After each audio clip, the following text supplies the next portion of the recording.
Hi guys, today I'm going to be doing my August reading wrap up. August was my full first month of summer really, because in July I was writing my book and so I didn't get as much reading done then, and I also didn't do a wrap up in July, so I'm going to do some follow on recent reads videos in the future just so you can see what I did read. I wasn't too enthusiastic about what I read in July, so I just didn't feel like doing a wrap up. So here I am today doing my August reading wrap up. I read a lot of classics, a lot of adult books, a play, some poetry, a real mix of books. So let's get into it and see what I read. The first book I read in August was Mansfield Park by Jane Austen. I was reading this in January, I read half of it then, and then I read the other half in August, and I really enjoyed this. I talked about it in my recent Jane Austen video, so I'll leave a link to that where you can hear me talk about all of Jane Austen's books, but I did enjoy it. I thought it was very different from a lot of her other books, and it is about Fanny Price, who at the age of 10 goes to live with her aunt and uncle because she has lots of siblings and her family is quite poor. So her aunt and uncle take her in and she grows up with their children, her cousins. It's quite an interesting book because it's Jane Austen's only novel where you follow the protagonist from when she's young to then when she's older. A lot of her other books, like Pride and Prejudice for example, just take place during the events of the book. But the book in Mansfield Park spans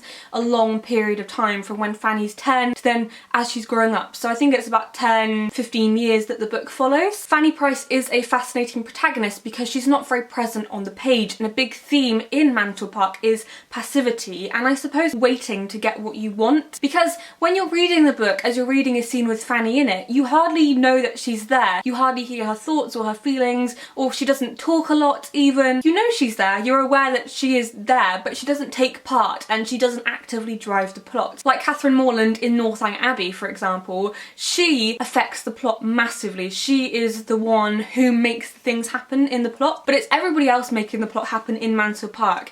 And Fanny just waits and bides her time, and then in the end, because of her waiting, because of her sticking to her morals, she gets what she wants. So I really like Mansfield Park. Not my favourite, but I do think it's one of the cleverest of Jane Austen's books because it takes a lot of skill to make you feel like you know the protagonists whilst also them not being around that much. So I really enjoyed it. I don't think I'd recommend it if you want to start with Mansfield Park, but if you've read some Jane Austen and really like her style, then I would recommend it for that. Then after that I read Shirley by Charlotte Brontë, which is now one of my favourite books of all time and my favourite book of the year so far. I absolutely adored this book, and you may know that I didn't love Jane Eyre. I gave it about 4 stars. It wasn't my favourite Brontë book, but Shirley is so different to Jane Eyre, and I didn't like the gothicness of Jane Eyre, but Shirley is very different. So it is a historical novel set at the turn of the 19th century when the Luddite uprisings were happening in and around Yorkshire, and it follows really 2 female characters called Shirley Kilder and Caroline Helston. I would say that if you read this and get about 60 pages in and think nothing's happening, then stick to it because it takes a while for the characters to be introduced. After I'd got about 60-70 pages in, I fell in love with it completely and could not put it down. So it is about industrialisation and really the effect that has on women. So it follows Caroline Helston and Shirley Kilder as they strike up a friendship. They're 2 very different characters, and I think that the best thing about this book is that Charlotte Brontë was writing it really as a response to Jane Austen, because everybody loved Jane Austen's books at the time. So when Jane Eyre came out and it was called Course and everyone was wondering how somebody could write something so immoral, Charlotte Brontë thought that for her next book she'd try and write something a bit more toned down. She would try and draw back the coarseness and write something that people would actually like and not criticise as harshly. But if you read this as a Victorian reader would, you realise that Charlotte's attempt was rubbish because she just does the same thing again. And Shirley is a perfect embodiment of this because Shirley Kilder is a wealthy heiress. So Shirley is called Shirley because her parents wanted a son, but she came out so they still called her Shirley anyway. And throughout the book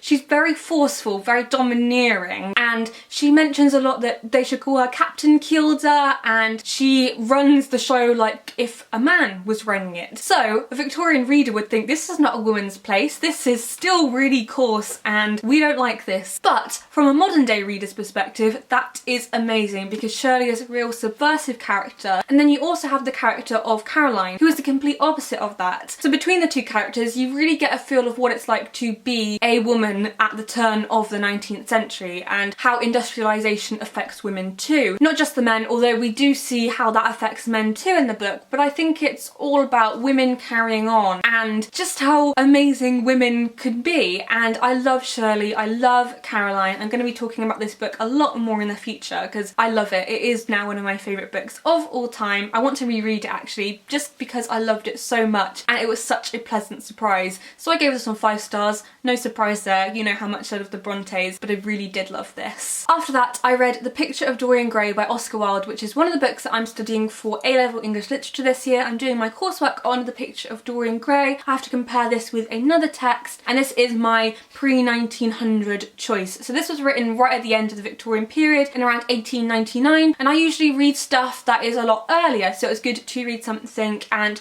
just broaden my knowledge of the Victorian canon, if you like. This is about the eponymous Dorian Gray, who has a portrait painted of him, and when this is painted he vows to himself and kind of makes a wish or a promise that the portrait will age and he won't. He will retain his beauty, and that is what happens in the book. It seems like quite a simple tale, but really it's super dark and super creepy. I wouldn't say it's scary, but it is creepy. At points I had to put it down because I was thinking, what has just happened? I could not believe it because some of the events are just crazy. They are wild, and I really enjoyed this. I didn't expect to. I read some of it about a month ago and then I thought, I'm not gonna like this, it's just not my thing, but I kept going with it, and in the end I did enjoy it a lot and don't have any problems with studying it. You can see I've got all these bits stuck in there so I can remember the quotations. I would recommend it if you're looking for some easy to follow Victorian fiction because the plot and the storyline is quite clear to see. In some Victorian fiction, like Shirley, it's so long and so much happens in it,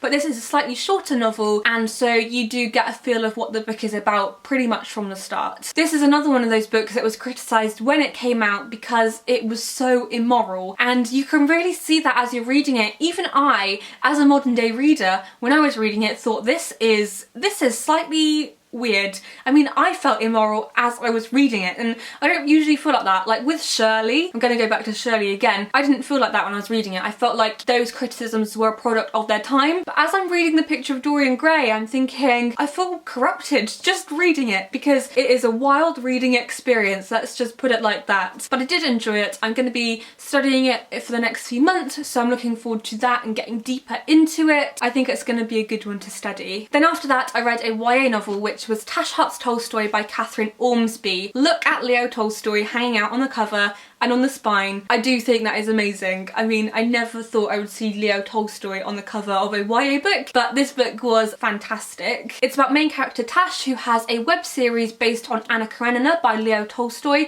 and she starts the book with talking about how Leo is her boyfriend, and she has a poster of him up on her wall, and so it's really nerdy, geeky, and it's also got a really nice feel to it too. As I was reading it, I really warmed to Tash. I really empathised with her, which was nice, and it's got really good asexual representation too. So Tash in the book is asexual, and I really liked how the book detailed that and talked about it in a way that you could relate to if you were asexual, but if you're not, you can really understand it and get into the nuances of what that means. I mainly picked this up because Jenna Claire was talking about it so much on her channel, so I'll leave her review to it in the description because that might be a better place to find out about it. But I did enjoy it. I gave it 4.5 stars. It was such a nice, enjoyable read and just what I want in a YA contemporary story. Then I read a picture book, which is a bit different for me, but I got it from NetGalley and thought it would be interesting, and it was Malala's Magic Pencil. This was a really nice read, really short, just something that I read one evening and I thought it was really interesting. Obviously it's about Malala Yousafzai, who you probably know about, but this was a picture book talking about her life. So it's a really nice introduction to her for children, but also you can enjoy it at any age. I would say that as a story it was really, really good and really great, but if you already know the story, then for me I would prefer to read a biography, because I know she's got a biography out, but it was still good for children. So I don't really know how I'm going to review it because good for children, but for me it was just over very quickly and I wanted more from it. So I'm not the best person to review it, but I do think if you have children and want them to know about her, that would be a great introduction. Then I read the 3 books I'm studying at A-level for English Literature next year. I don't know when I'm going to be starting to study them because I've got coursework to do first, but I like to read the books ahead just so I've already read them once by the time I come to study them. And the first one is The Help by Catherine Stockett. So this year I'm doing modern literature, which I'm not going to say I hate it, but I do prefer Victorian literature. You know that's my favourite because I talk about it so much. So it's going to be interesting to study some more modern literature. This is about a segregation in 1960s Mississippi and is told from the perspective of 2 black maids and 1 white woman. And I thought it was an interesting book. I'm not going to say it's my favourite. I don't think I would have picked it up if I hadn't been studying it. And I didn't think that the representation was as good as it could have been. So what I'm going to do about that is read some books where I know the representation is going to be good. Like The Colour Purple, and like I know now why the caged bird sings, so I can get a bigger picture and really see if the representation in this was as bad as I thought it was. It wasn't terrible, but I thought it could have been done better. For example, I felt like the lives of the black maids weren't as fleshed out as the life of the white woman in there, and I felt like I knew a lot more of her backstory and what her home life was like. But with the 2 black maids, I felt like it was just about their work, and she kind of touched on their lives, but not a lot. And the interesting thing about this is that I feel like Catherine Stockett is a little bit biased, because she talks in the back right after the book has finished about how she had a black maid when she was younger and it was this amazing experience, and I feel like she's not apologising for that, but she's painting it in a light that doesn't fully go into the nuances of it. And what I'm looking for in good representation is something that I feel like the characters are real people, like you're detailing every aspect of their life, which you can't always do in a full book.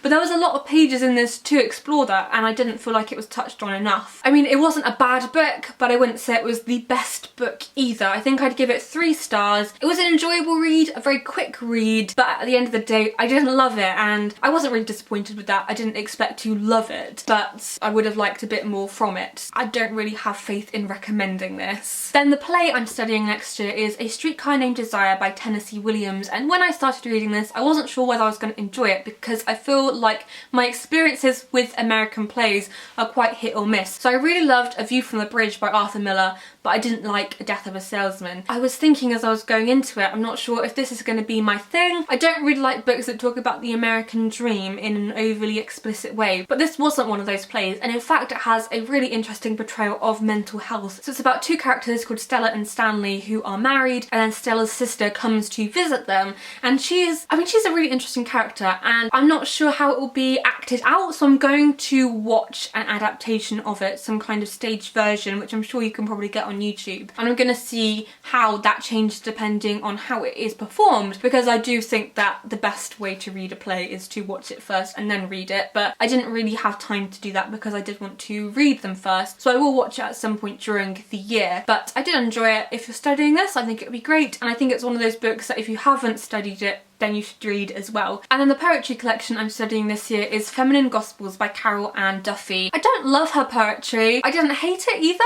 but I found a lot of the poems were quite forgettable and I can't really remember a lot of them now. So Feminine Gospels is a collection of poetry about women, and there were a few poems in there that I really liked, and others that I just kind of skimmed over because I didn't feel that closeness to them, and I like to read poetry that I have a connection to, and as connections go, I didn't feel like I had a good one to Feminine Gospels, but I think it is one that I need to look into in more detail, because with poetry I tend to read it once, and then once I go back to it I find different things and actually start to enjoy it the second time I read it. So I don't love her poetry, it's not my type of thing, but I know a lot of people who really do love her work. It's very modern, very accessible. I mean, some of it is, some of it was just a bit like, I'm not really sure what's going on here, and that's okay to admit. I don't understand everything I read, but I do need to go over it again and just consolidate my reading of it. And then the final book that I read in August was Frankenstein by Mary Shelley. I started reading this in September last year, and it's taken me a whole year to read it, and it's not because of its size, because it's a pretty short book. I was just a bit bored by it, to be honest. Some people are going to be thinking, oh my gosh, how did you not like Frankenstein? And it wasn't that I disliked it, it was just that it didn't interest me. I liked the fact that I already knew some of the story because I did study it in year 7,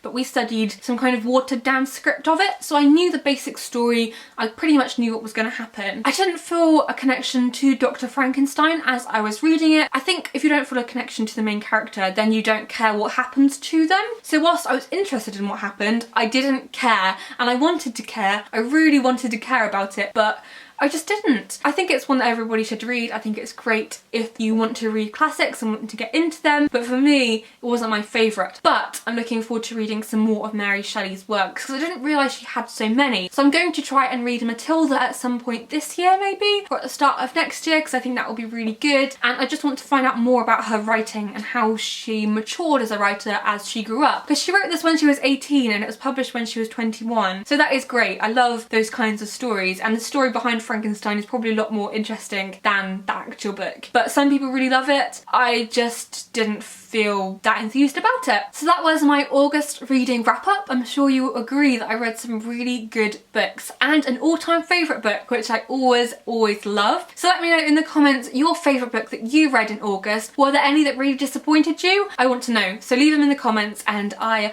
will see what you have been reading too. So I hope you enjoyed this video and I will see you guys soon. Happy reading!